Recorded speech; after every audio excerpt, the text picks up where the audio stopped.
నమస్తే మిత్రులారా, నేను మీ జనం టీవీ శంకర్. మనం జనగామ జిల్లాకు సంబంధించినటువంటి వార్తలు ఇంతకుముందు అక్కడ ఉన్నటువంటి రాజకీయాలన్నీ కూడా మీ ముందుకు తీసుకొచ్చినాము. అయితే ప్రస్తుతానికి అక్కడ గ్రూప్ రాజకీయాలు నడుస్తున్నాయి. ముత్తిరెడ్డి ప్రస్తుత ఎమ్మెల్యే, ఆయన ఒక గ్రూప్గా, తర్వాత పోచంపల్లి శ్రీనివాసరెడ్డి స్థానిక సంస్థల ఎమ్మెల్సీ ఆయన ఒక గ్రూప్గా, తర్వాత పల్లా రాజేశ్వరరెడ్డి ఒక గ్రూప్గా ఉన్నారు. అదే తరుణంలో మాజీ ఆప్కో చైర్మన్, అట్లాగే బీఆర్ఎస్ పార్టీ రాష్ట్ర నాయకులు మండల శ్రీరాములు మనతో ఉన్నారు. వాళ్ళ వర్షన్ ఏంటి, తను కూడా కార్యక్రమాలు చేస్తున్నాడు. వాళ్ళ వర్షన్ ఏంటో తెలుసుకుందాం. సార్ నమస్తే అండి. నమస్తే సార్, మీ వర్షన్ అంటే మీరు జనగామలో నిన్న దాదాపు ఒక 10,000 మందితో ఒక సభ పెట్టినట్టు చూసాము.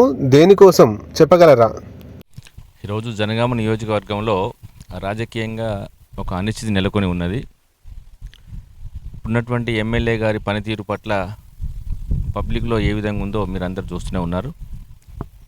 ఇక్కడ బయట వాళ్ళు ఇద్దరు ఎమ్మెల్సీలు, ఒకరు రాజేశ్వరరెడ్డి గారు, ఒకరు శ్రీనివాసరెడ్డి గారు, వారికి ఇంకా 4 సంవత్సరాల టర్మ్ ఉండంగా కూడా వాళ్ళు ఇక్కడికి రావడానికి ప్రయత్నం చేస్తున్నారు.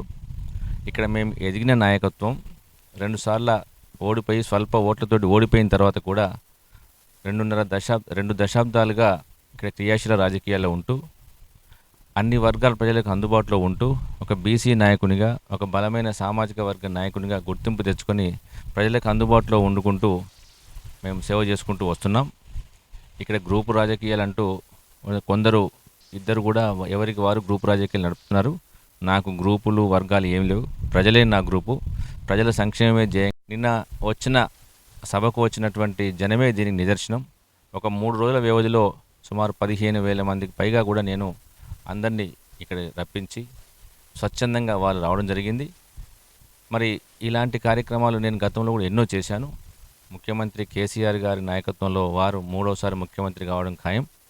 బలహీన వర్గాలకు చాలా తక్కువ సీట్లు వచ్చినాయన్న ఉన్నటువంటి ఈ తరుణంలో ఈ మిగిలి ఉన్న సీటును, ఈ జనగామ సీటును నా అదృష్టవశాత్తు నా కొరకే ఆపినని సర్వత్రా చర్చ జరుగుతున్నది. సో బీసీలలో అలాగే బలమైన సామాజిక వర్గానికి పద్మశాలి కుటుంబానికి చెందిన నాకు ఇవ్వాలని నేను హైకమాండ్కు విజ్ఞప్తి చేశాను. ఇప్పుడున్నటువంటి ముగ్గురు అంటే ప్రస్తుత ఎమ్మెల్యే ముత్తిరెడ్డి యాదగిరెడ్డి కావచ్చు, తర్వాత ఇద్దరు ఎమ్మెల్సీలు కావచ్చు, వాళ్ళంతా కూడా స్థానికేతరులు. మీరు స్థానికుడు అంటే ప్రజాబలం వాళ్ళ సైడ్ ఉందా, మీ సైడ్ ఉందా? ప్రజాబలం అనేది ఎప్పుడూ వారి వైపు ఉండదు. ఎందుకంటే వారు కావాలని చెప్పేసి ఇతనికి స్థానిక సంస్థల తరపునే ఎన్నికయ్యాడు పోచంపల్లి శ్రీనివాసరెడ్డి గారు. అతనికి 4 సంవత్సరాలు ఇంకా టర్మ్ ఉంది. అంటే for all practical purposes is the elected representative here. అన్నిటికి కూడా అతనికి ఎలక్టెడ్ రిప్రజెంటేటివ్ ఉన్నారు. అతను ఉండంగా ఎమ్మెల్యే కంటే ప్రోటోకాల్ ఎమ్మెల్సీ పెద్దదైనప్పటికీ స్థానికేతరుడు, ఇక్కడ ఎల్లలు తెలివై, ఇక్కడ సామాజిక పరిస్థితులు తెలివై, అలాంటి అడగడం నేను తప్పడం కాదు. నీకు ఆల్రెడీ ఒక అవకాశం వచ్చింది ప్రభుత్వ పరంగా, పార్టీ పరంగా. మీరు ఎమ్మెల్సీగా మీరు అకామిడేట్ అయి ఉన్నారు. అలాగే రాజేశ్వరరెడ్డి గారికి 3 జిల్లాలకు సంబంధించింది తెలంగాణ గ్రాడ్యుయేట్స్ ఎమ్మెల్సీ, 3 జిల్లాలకు పట్టభద్రుల కాన్స్టిట్యూన్సీ వారు ఎమ్మెల్సీగా ఉన్నారు. రైతు బంధు రాష్ట్ర అధ్యక్షునిగా ఉన్నారు. క్యాబినెట్ ర్యాంకు తోటి మీరు మరి పని చేస్తున్నారు.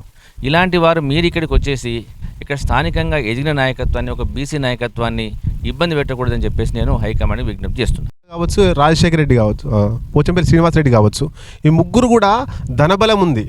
మరి మీరు వాళ్ళతో డబ్బుల విషయంలో తట్టుకోగలుగుతారా? అంటే వార్తలు వస్తున్నాయి, వాళ్ళు సర్పంచ్లకు ఇన్ని డబ్బులు ఇస్తున్నారు, ఎంపీటీసీలకు ఇన్ని డబ్బులు ఇస్తున్నారు అని చెప్పి. వాళ్ళ డబ్బు బలం మీరు తట్టుకోగల అవకాశాలు ఉన్నాయా? డబ్బే కాదు, రాజకీయాల్లో ప్రజా ముఖ్యం. ఈ ఒక్క సీట్ను దయచేసి పద్మశాలి కోట అనుకున్నా సరే, బీసీ వర్గాల కోట అనుకున్నా సరే, స్థానిక నాయకుడికి ఇచ్చిన అన్న దాని మీద ఈ మూడింటిపైన కూడా నాకు టికెట్ ఇవ్వాలని చెప్పేసి నేను బలంగా హైకమాండ్ను విజ్ఞప్తి చేస్తున్నా. వస్తుందన్న సంపూర్ణ విశ్వాసం నాకుంది. మొత్తం మీద ధనబలం ముందు ప్రజాబలం ముందు ధనబలం వేస్ట్. అట్లాగే ఆ ముగ్గురు కూడా నాన్ లోకల్ పర్సన్స్, నేను లోకల్ పర్సన్ అని చెప్పేసి కేసీఆర్ కావచ్చు, కేటీఆర్ కావచ్చు నన్నే ఆశీర్వదిస్తారు, నా కోసమే జనగామ టికెట్ ఆపిర్రు, అది నాకే కేటాయిస్తారని చెప్పేసి ఆశిస్తున్న మండల శ్రీరాములు, మాజీ ఆప్కో చైర్మన్, అట్లాగే బీఆర్ఎస్ రాష్ట్ర నాయకులు మనతో ఇప్పటిదాకా మాట్లాడారు.